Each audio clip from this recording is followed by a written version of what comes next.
So welcome to this SMLL Innovation Community Insights interview with Professor Nick Reed. My name is Neale Kinnear and I'm Head of Transport Safety at TRL. So Nick has spent more than 15 years at the sharp end of transportation research. A chartered psychologist with an Oxbridge background, and he brings a fresh perspective working at, this is in your words now, the intersection between psychology, technology, society and the environment. He served as an international expert on a panel convened by the European Commission to determine the best approach for CAV ethics. Again, self-described, Nick is inventive, collaborative, rigorous and thoughtful. So I'm very much looking forward to his responses in this interview.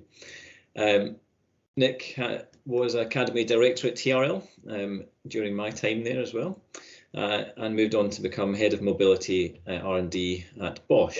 He retains a visiting professorship at the University of Surrey 5G Innovation Centre and is most commonly known now for having founded his own consultancy, Reed Mobility, that provides expert independent consultancy on future mobility into all relevant sectors.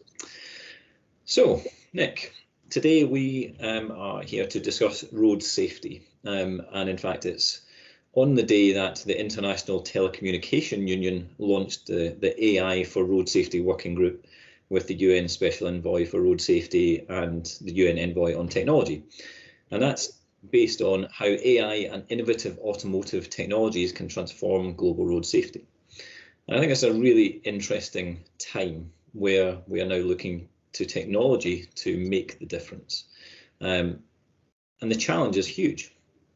You know, the World Health Organization figure gets banded around consistently, 1.35 million dying on the roads each year, the leading cause of death amongst those aged 5 to 29 years. You know, this is a massive global problem, and whether it's potentially increasing with the increased sort of mobility in some larger developing nations, who knows? But what we do know is that road casualty figures in Western countries, more developed countries, have stagnated for the last 10 years. So what technologies or innovations do you think could be game changing for the move towards Vision Zero in road safety? Thanks, Neil. Well, you know my background, and you know my first thought is going to be for automated vehicles. It's an area I've worked in for many years, and my passion and the reason I've been working in that area is because of the contribution I think they can make to road safety. I think that opportunity to tackle the causes of road crashes, you know, poor decision making, poor speed choice, the typical misjudgments, the effects of fatigue, the effects of intoxication that cause crashes. Automated vehicles give us a chance to tackle some of those topics. It won't solve everything. They won't solve everything.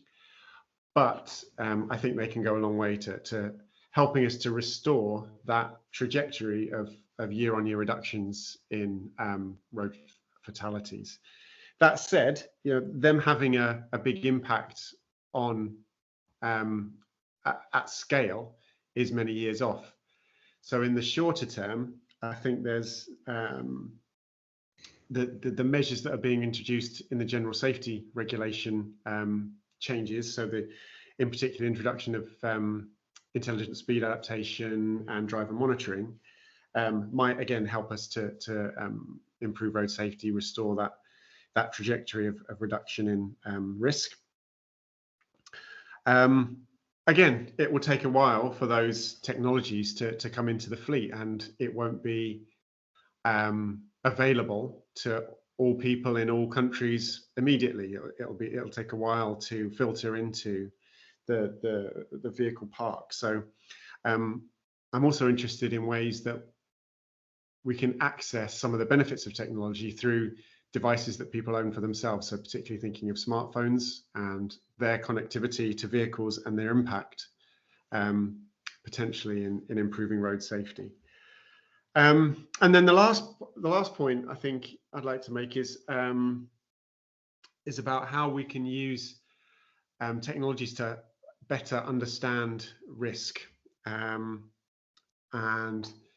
by collecting data about the way our transport system is being used, where incidents occur, where near misses occur, can we do more to make better infrastructure decisions, make better policy decisions, and encourage better, more sustainable, safer use of our roads. And I mean that encouraging all modes of transportation, particularly active travel as well. So yeah, there's definitely, we're in a period of transition. But it's going to take a long time for all of those technologies to have the impact which we all believe they can. Yeah, that's really interesting, and there's a few things in there that resonated with some thoughts that I've been having, and one is around that the collaboration that is often spoken of in new technologies and development of sharing data and the collection and sharing of data, and in a way that hasn't been seen in the automotive sector to date. And if you look at the current automotive sector, there's actually very little sharing of data, and each market segment has developed in its own right without actually sharing data. Insurance companies hold on to their data as part of their commercial IP. Automotive companies and OEMs collect data to improve their product, but very rarely share that. And even in collision investigation cases, sometimes that isn't shared with authorities. So there's and there's now more players. The telecommunications is going to be key, and obviously an infrastructure. And so you then got the management of the roads as well. How can we ensure that the current feeling and desire to share actually comes through as market forces start to dictate, and people look to retain IP? How do we weigh up those two things? Companies keeping that commercial sort of advantage versus the good of the system and society, and particularly for road safety. Yeah, that's a really interesting question. I think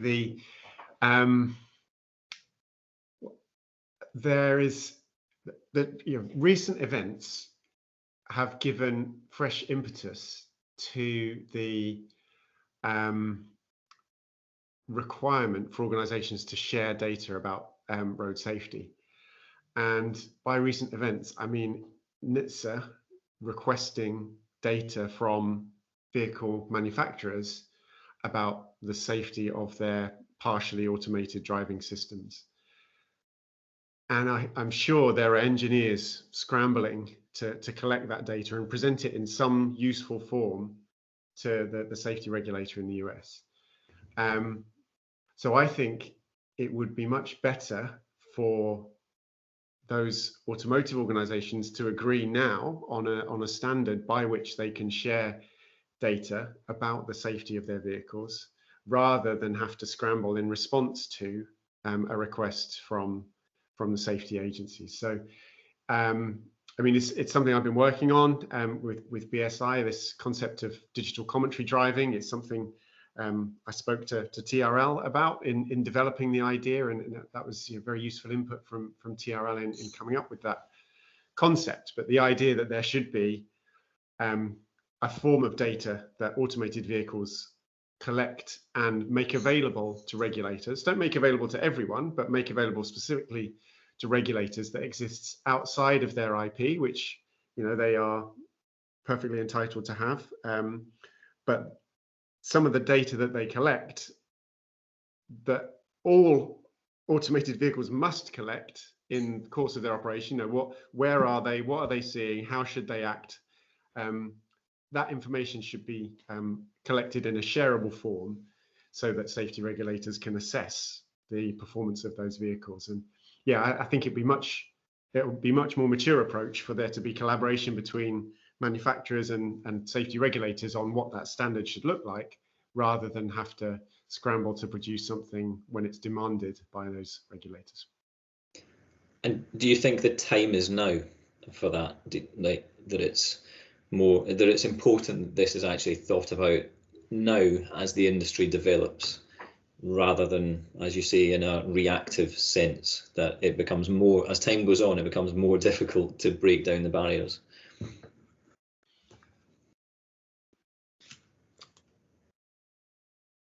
Yes. I mean, that vehicles are roving data collection devices is something that's been true for a while. Yeah. So, you know, I think that you could argue the time was years ago, but I think with the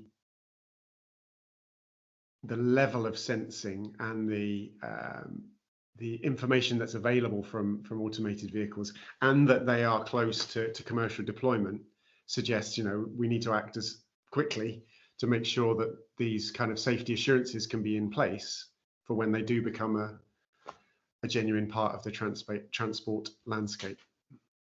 Yeah, that's interesting.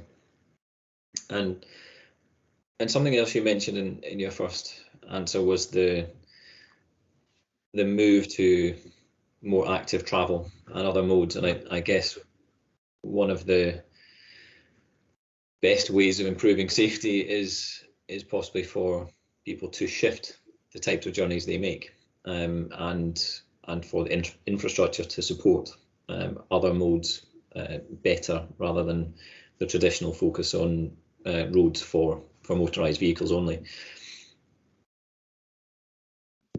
How far away do you think we are from being in a world where active travel is the first choice, rather than something that you really have to overcome barriers to do?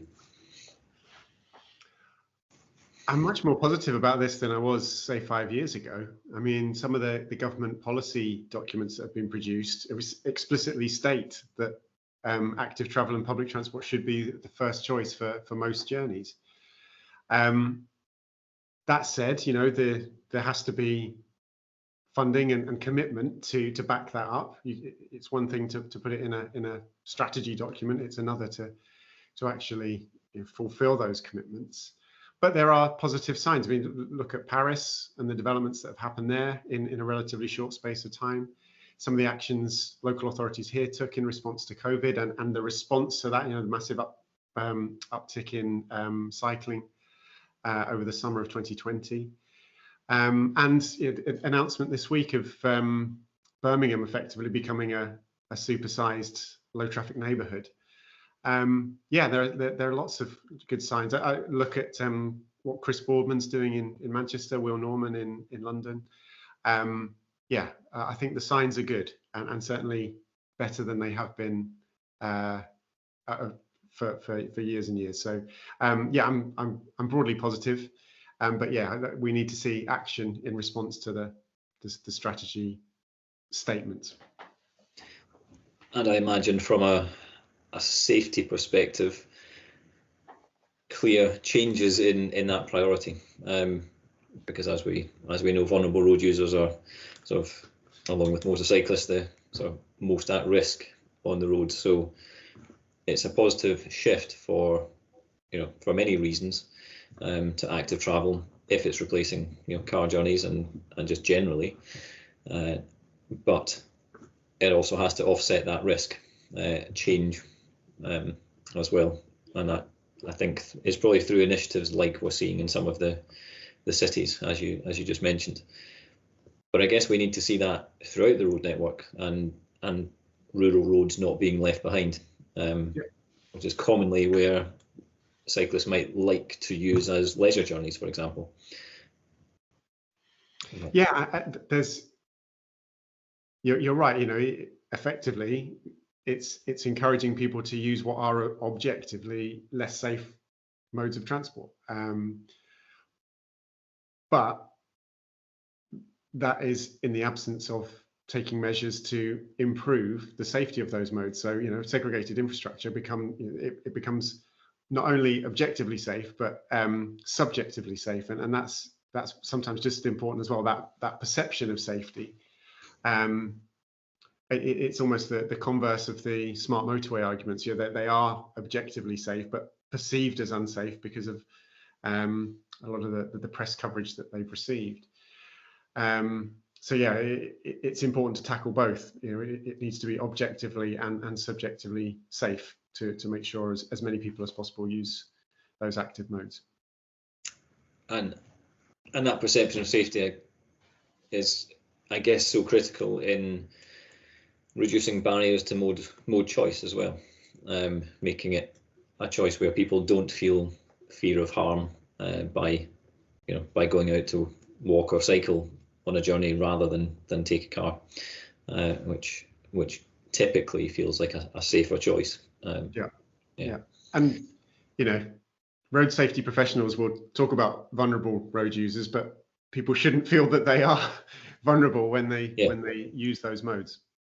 Yeah, that's it, and it's quite strange when we think of the fact that people do feel in fear when walking or cycling on roads that are built for mobility, and it's a reasonable mode to choose, but it shouldn't be that we actually feel that fear or feel uncomfortable or have vehicles passing at high speed.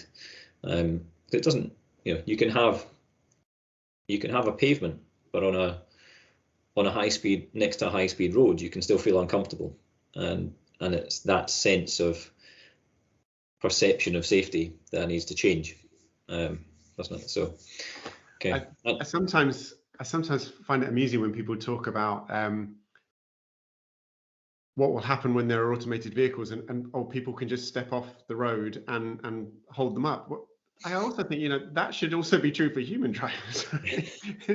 It shouldn't be the case that a human driver won't stop if a pedestrian is blocking their path, as we're seeing with some of the protesters on the motorway. But yeah, there we are.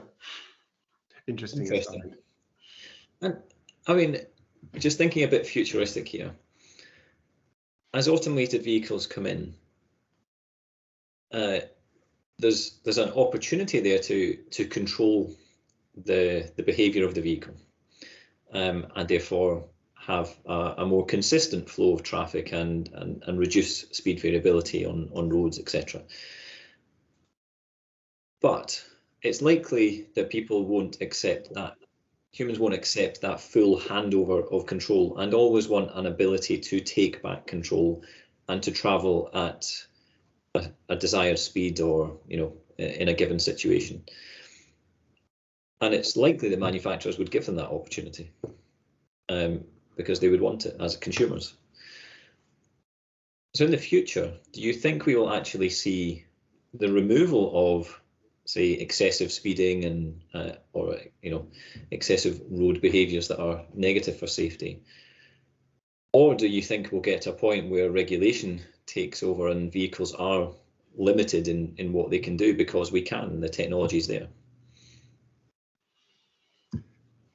There's a lot there. So I think that it won't necessarily be the case that people will always have the option to take control. I think, when a taxi comes to pick me up, I don't mind that I don't have. I suppose I could tell the guy to stop and he would listen, but as long as I have that, I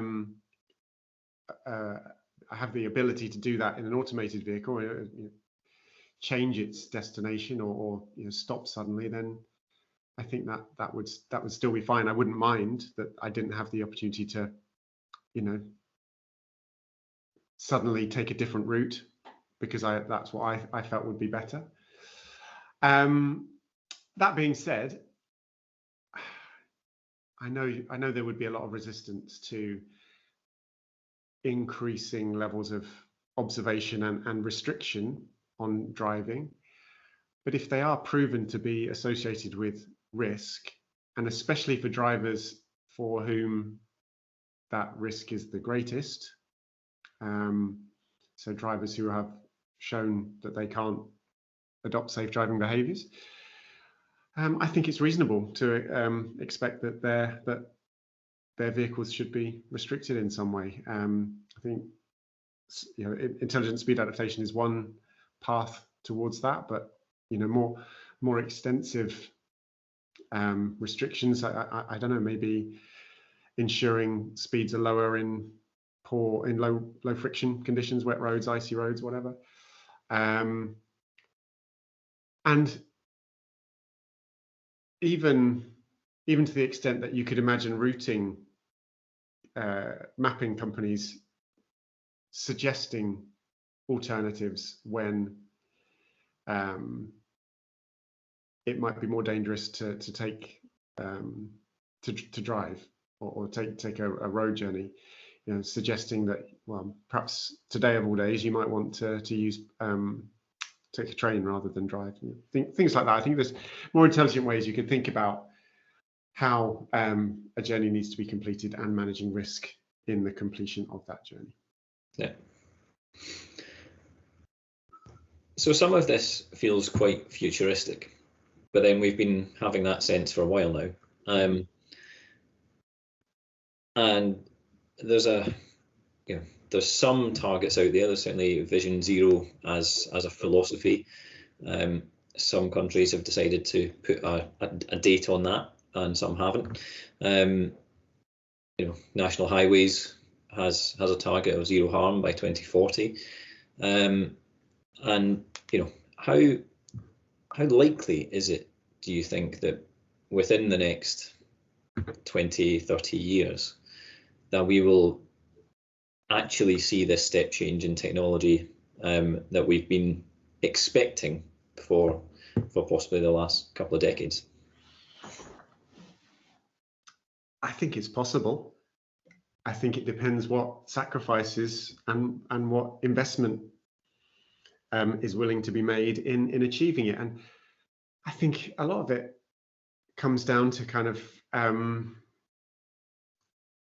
project management, almost. You're setting targets and tracking progress against those targets, and where you're not making the progress you expect, understanding where the roadblocks are and acting to remove them. So it's not rocket science, but yeah, I think it depends on willingness to address the key risk factors. And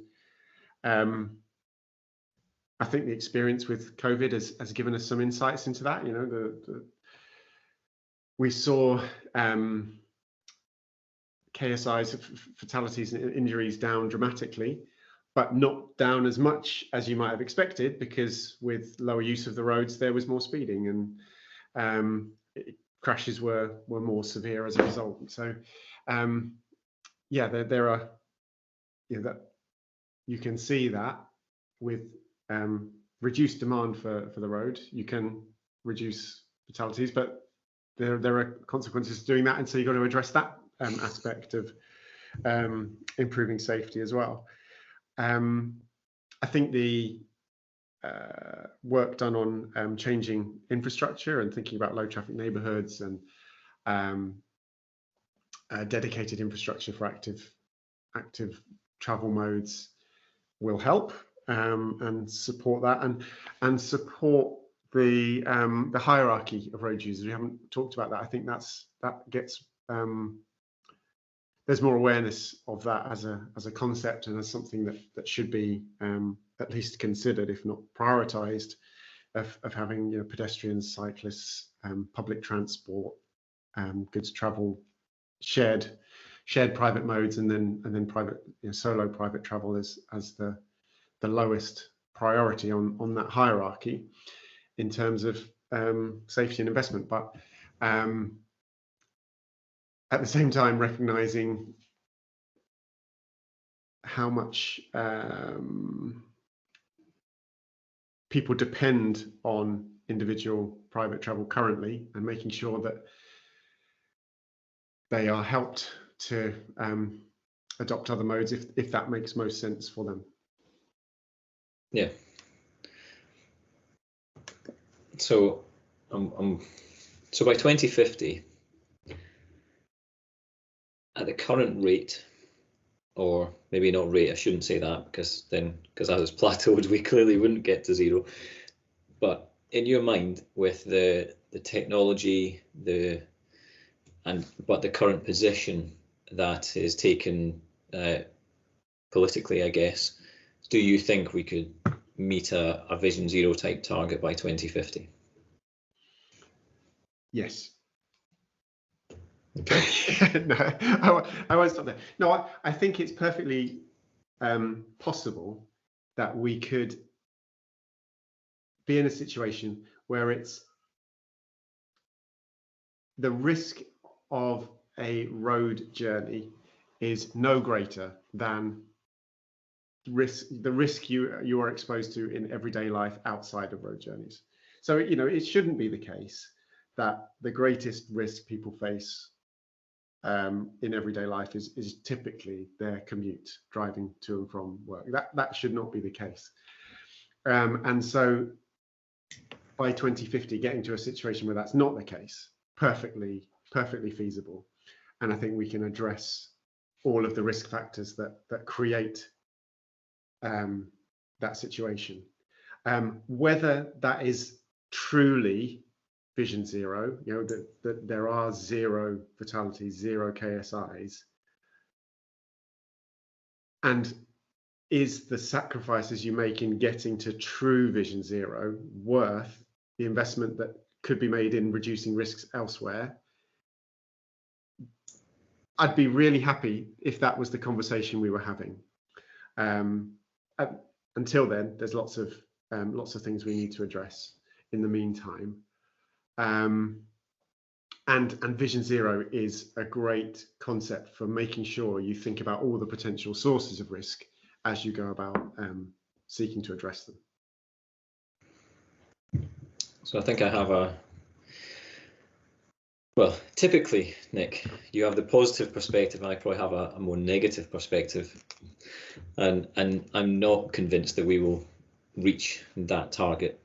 Not because we can't, because I agree, I think we can. I think the knowledge about what is involved in crash risk on the roads is fairly well known, probably, and we know a lot of detail, but it then comes down to the drive and political will to make safety the priority, and it doesn't feel to me like that is the case at this point in time. That we. So I mean, I didn't say we will. I said it's possible. Okay. I said we could, but whether we will is a different question. You know, to me, it feels like if we followed the advice from organizations like TRL and others, then yeah, it absolutely is achievable. But yeah, I'm not sure that that advice is always followed as closely as it should be. Well, it requires a big commitment, doesn't it?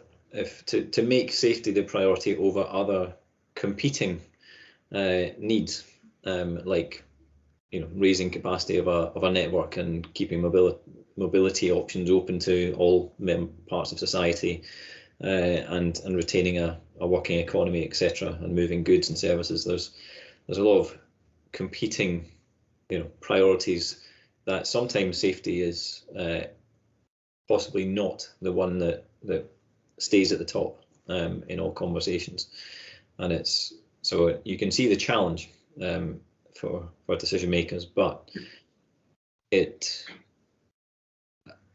well, I've always wondered why road safety is seen differently to safety on other types of travel, like on the rail or in aviation, where a single death in those is seen as utterly tragic and is followed up by a large investigation to understand the causes and the background to it, to make sure that is never repeated. Yeah, on a daily basis, we have several people dying a day on the roads in Great Britain alone, and clearly worldwide it's huge. You know, why do you think, you know, roads are considered differently to other forms of transport? They don't feel unsafe to the typical user, and they, in many ways they aren't unsafe. What's the distance driven between fatalities on UK roads? I think it's 180 million miles.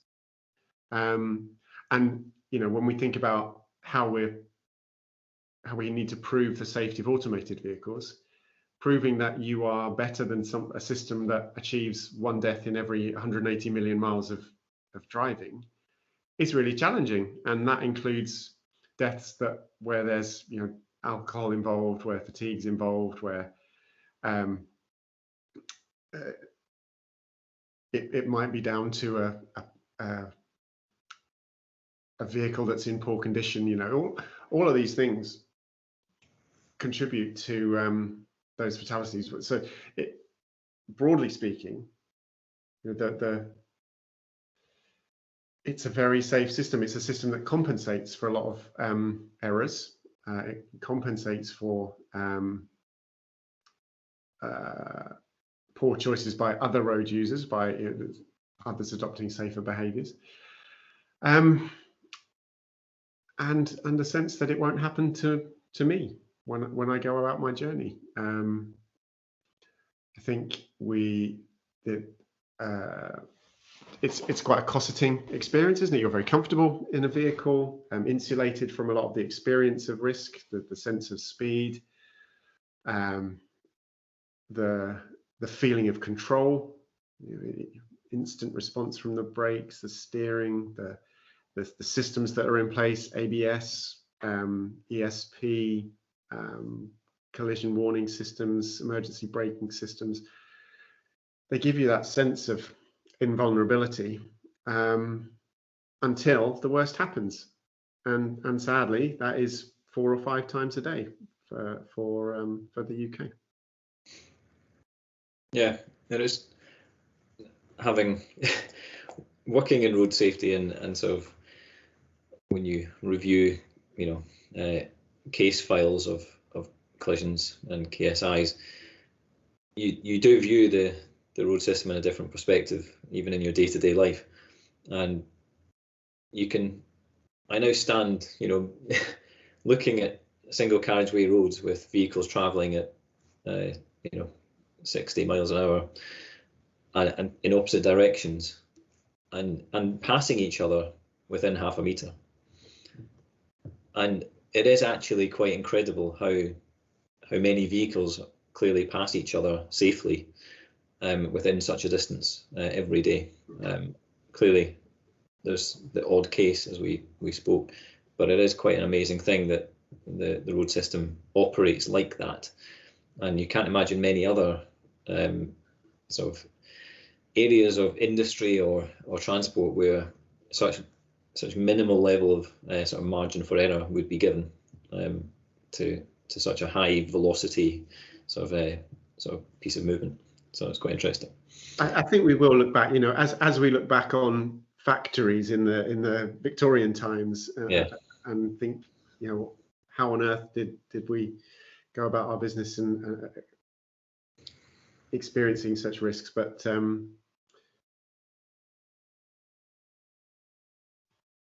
I think that whether it's automation, HD maps, lane guidance systems, these kind of systems that can deliver safety benefits will come, but it will be a long time before they have an effect for the majority of drivers.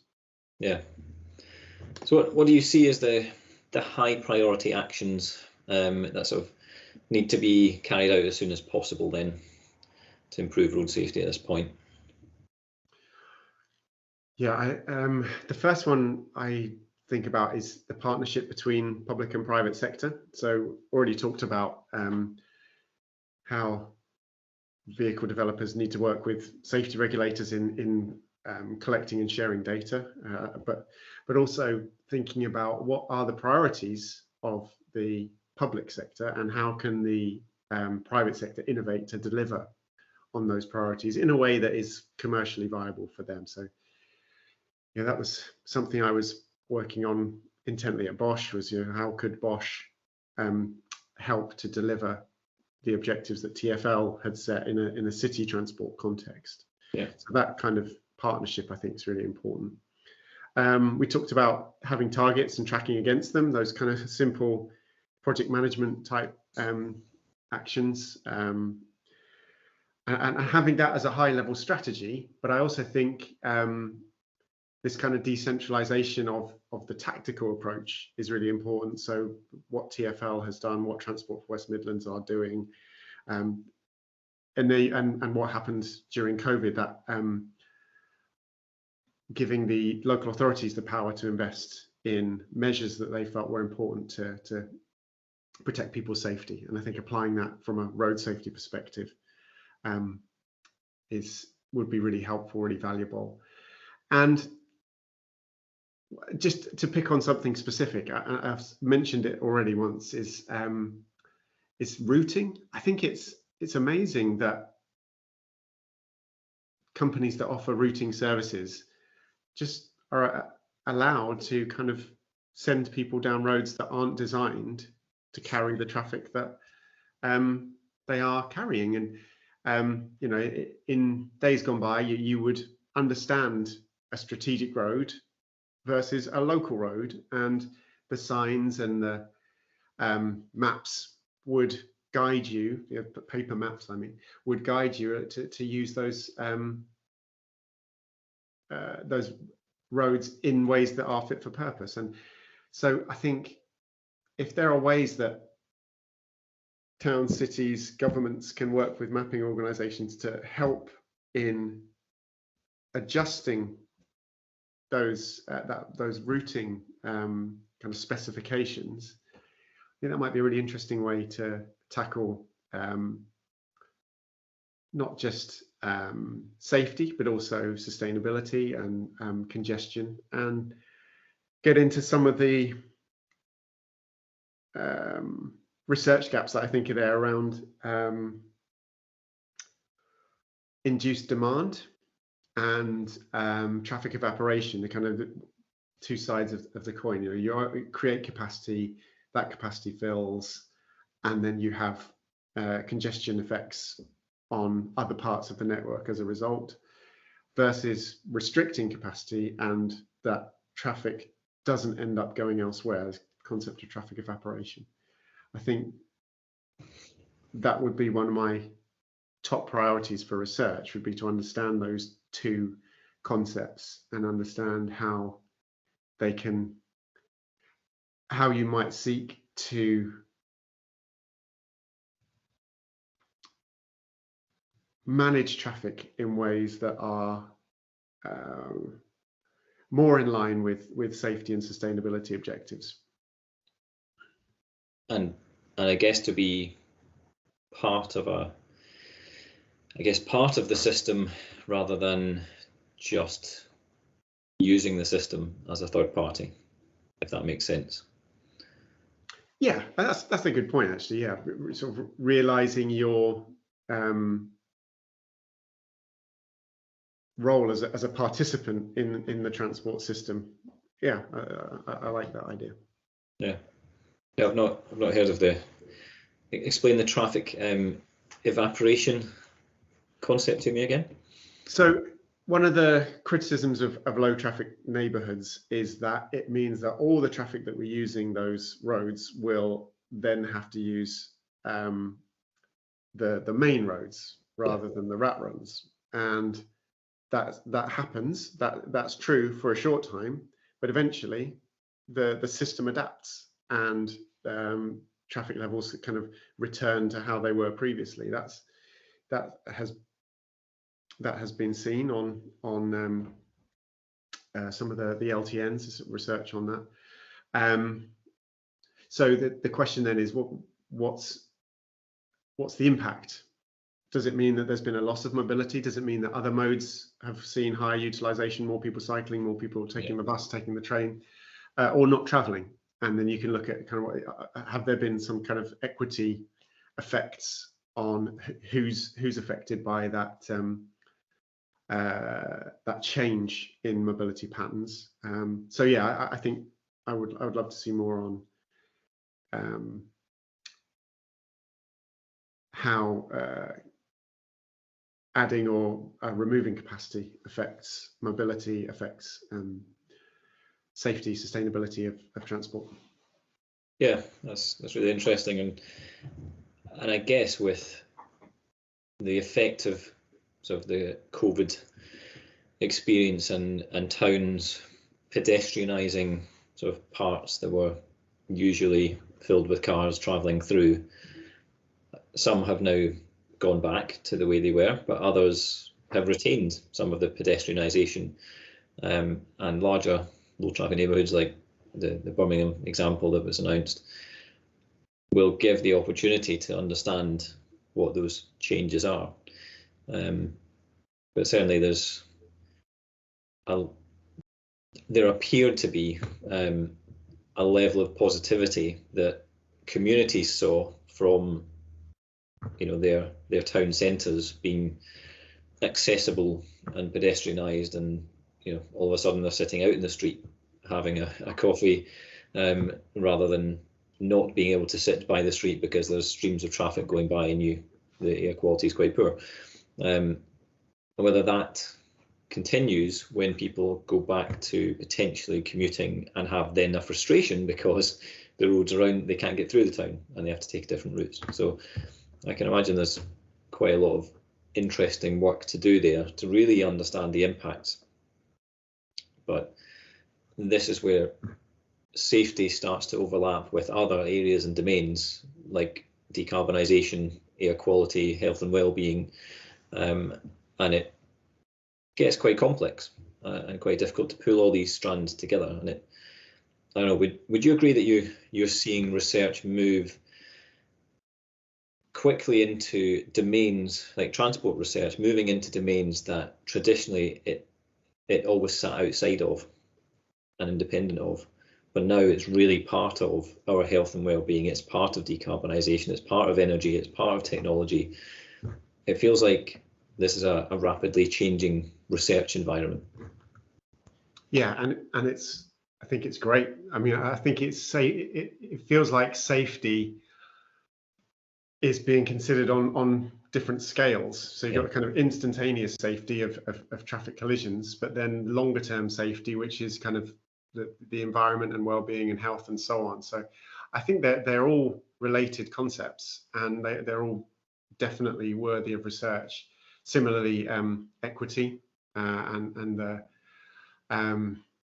the impact that infrastructure decisions can have on communities, that effects that have happened over decades, and that have effects over decades, that hadn't been considered previously, are getting more coverage, and things like noise as well. I think we understand much better the impact of air quality on our health, and I think there'll be a similar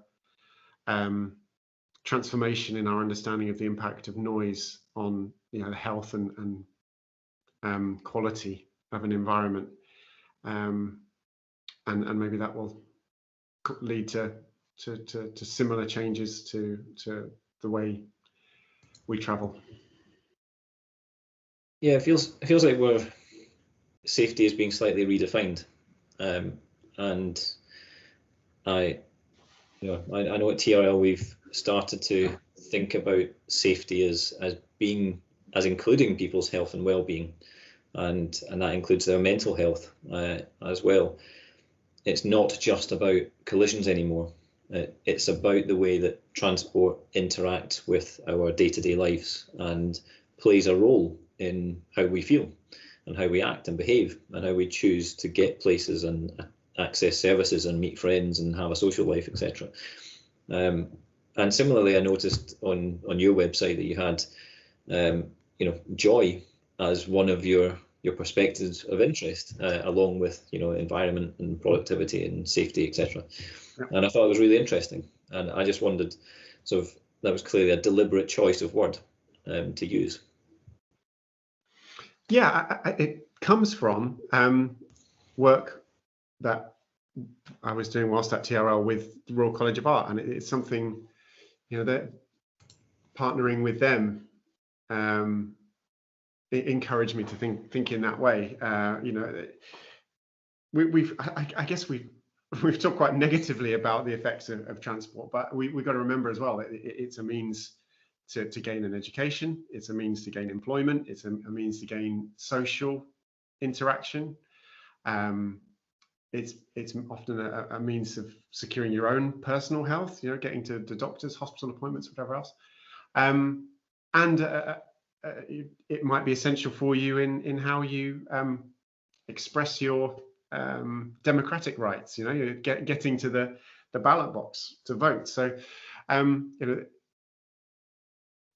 those are encapsulated in the pillars of prosperity, UCL model, Institute for Prosperity. That their model, it has those kind of 5 pillars of health, social, work, social engagement, and democratic engagement. So democracy, health, work, education, and social. Yeah, those are the 5. So yeah, transport plays a role in those. So yeah, we absolutely mustn't forget the positive dimension that transport brings. The commercial, everything we see around us has probably travelled in a truck at some point in its journey to arriving at our homes. So yeah, there's lots of aspects of our lives that depend fundamentally on the transport system, and so there are many positive aspects to what transport brings. And you know, our work should be about making sure we're maximising those positive aspects and minimising the negative. Yeah, nice. You touched on research studies that you were aware of that you thought could impact road safety. Were there any critical research gaps that you think of at the moment? I talked about the capacity issue, the traffic evaporation and induced demand. I think that's important. Air quality and noise talked about. Yeah. And we've talked about how we collect and share objective data about well, driving specifically, but broader transport issues. I think making sure that we do that in ways that are comparable and objective is something that probably needs a bit more work. And then we touched on equity as well. So you're thinking about how the latest vehicles will have the latest safety systems, but they won't be accessible to the driving population that's at the greatest risk. So how do we bridge that gap in the most effective way possible? But that's something you know about. How do we bring forward access in low and middle income countries to those technologies too? Absolutely. Who have traditionally been left behind even in basic safety aspects. So yeah, that's a really important point. And with that in mind, if you could commission any study right now that would move us towards Vision Zero, what would it be? If I could do anything, it would be understanding how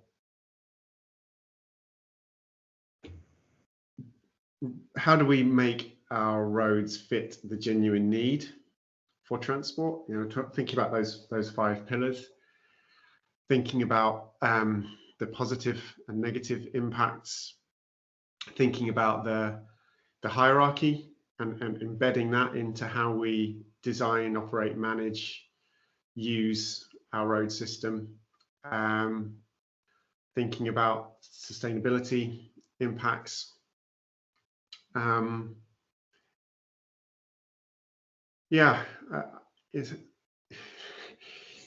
There's the things you could do. If you had a magic wand, and could make more dramatic changes. There are things you would do very differently now based on the technologies that are available. And I think that's interesting in terms of the low and middle income countries. You know, what things where they don't have a legacy transport system, how can they leapfrog and avoid some of the pitfalls that higher income countries have made, some of the kind of sunk costs that are already tied into the system. But yeah, I think having that broader perspective on how we operate our roads, how we use them, how we and how they present risk, how they are the most likely way for a young person to die, how we address that, how we make sure that that's not the case in the years to come. Okay, so moving on in this theme of a world where there are no budgetary restraints and nothing holding you back, Nick.